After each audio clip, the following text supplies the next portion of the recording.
In July 1518, a woman stepped into a Strasbourg street and began dancing and didn't stop.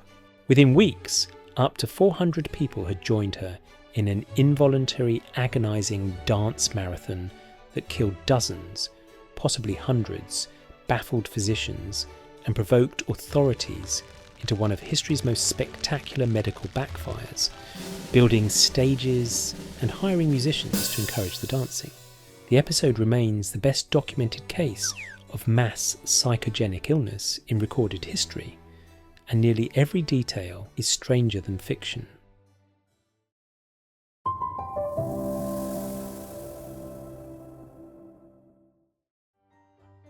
On July 14, 1518, a peasant woman known as Frau Troffea, also spelled Troffea, stepped into the narrow cobbled street outside her half-timbered home in Strasbourg and began to dance. There was no music, no apparent reason. She wore her little white hat, skirt and apron, swaying back and forth, jumping awkwardly from foot to foot, drenched in sweat. Her husband, Herr Troffea, begged her to stop. She could not or would not. According to historian John Waller, she was a housewife with no history of eccentricity, though his research suggests her husband may have been abusive. She danced for hours until nightfall. The next morning, she was up again on swollen, bloody feet, dancing before hunger or thirst could register. By the third day, large crowds of onlookers gathered. Hawkers, porters, beggars, pilgrims, priests, nuns, watching as her shoes soaked through with blood. Frau Troffea danced alone for 4 to 6 days before authorities carted her 30 miles to the shrine of St. Vitus near Saverne, where she was apparently cured. But by then, the damage was done. By the end of week 1, 30 to 34 people had joined the dancing. By late July, people were dying. By early August, more than 100 Strasbourgeois were dancing helplessly. One family chronicle records that within a month the plague had seized 400 citizens, with other estimates as low as 50. The dancing was not graceful, it was spasmodic, convulsive and involuntary. Arms flailing, bodies jerking in all directions, legs thrashing. Waller wrote that those who danced did so involuntarily. They writhed in pain, screamed for help and begged for mercy. The dancers hopped from leg to leg, spun in circles and whooped loudly. Some foamed at the mouth. Their faces were pinched, saturated in sweat, eyes vacant and glassy. A 17th century chronicle describes them as being in a state of madness. They screamed for physicians or priests to put them out of their misery. Their dancing was, by every account, completely joyless. The physical deterioration was horrific. Blood pooled into swollen feet and seeped through leather boots and wooden clogs. Dancers suffered broken ribs from their frenzied movements. Their ragged clothes disintegrated on their bodies. A lost manuscript poem records, many hundreds in Strasbourg began to dance and hop, women and men in the public market, in alleys and streets, day and night, and many of them ate nothing until at last the sickness left them. They did not eat, they did not drink, they did not sleep voluntarily. Sleep came only through collapse from sheer exhaustion. Frau Troffea's cycle was typical: dance until collapse, twitch on the ground, then rise and resume dancing before the body could register hunger or thirst. When transported to the shrine, the choreomaniacs were still thrashing about like landed fish in their wagons. The epidemic lasted approximately 2 months. From mid-July to early September 1518, when it gradually subsided after religious intervention.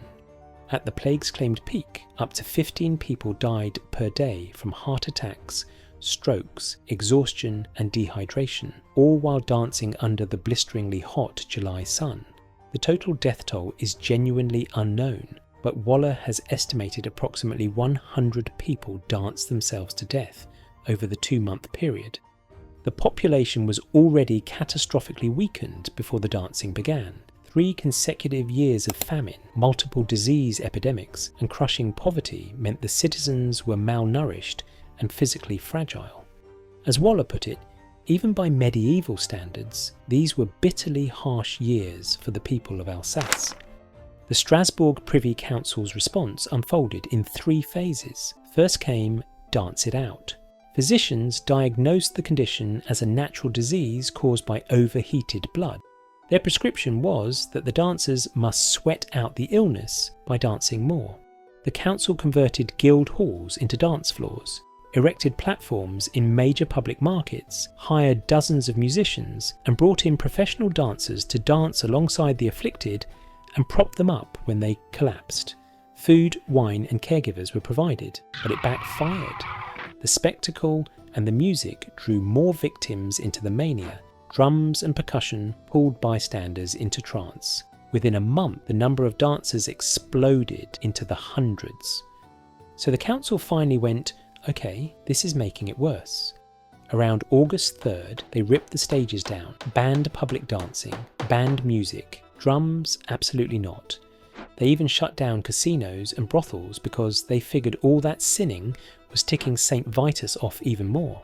Guards were posted to make sure nobody so much as tapped a foot in public, but they still had hundreds of people flailing around in the streets. So they went with Plan C, religion. They loaded the worst dancers into big wooden wagons, still kicking and thrashing by the way, and hauled them about 30 miles up into the mountains to a cave shrine dedicated to, you guessed it, St. Vitus, the same saint they thought cursed them in the first place. The logic? Only he could undo it. The strange part is that it actually worked. New cases basically stopped within a week. They even built a hostel near the shrine for anyone still shaking it off. Historians think the reason it worked is kind of heartbreaking. These were people who had been ignored and mistreated their whole lives, and suddenly, for the first time, powerful people were paying attention to them, taking care of them. Sometimes that's all it takes. But why it happened? Ergot poisoning. Once popular, this theory has largely been rejected. Ergot poisoning causes severe vasoconstriction, seizures, gangrene, vomiting, and diarrhea, symptoms incompatible with coordinated dancing for days.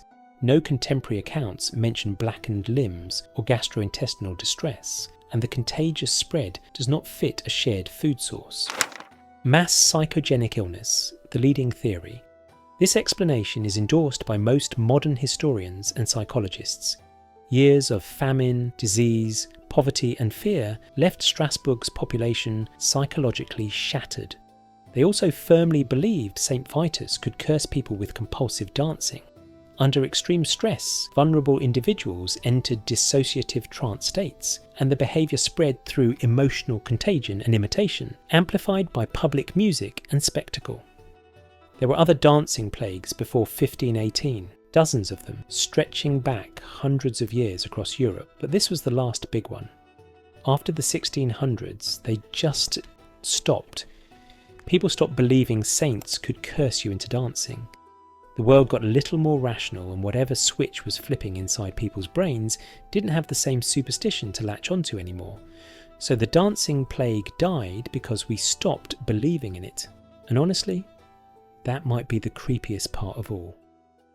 See you in the next one.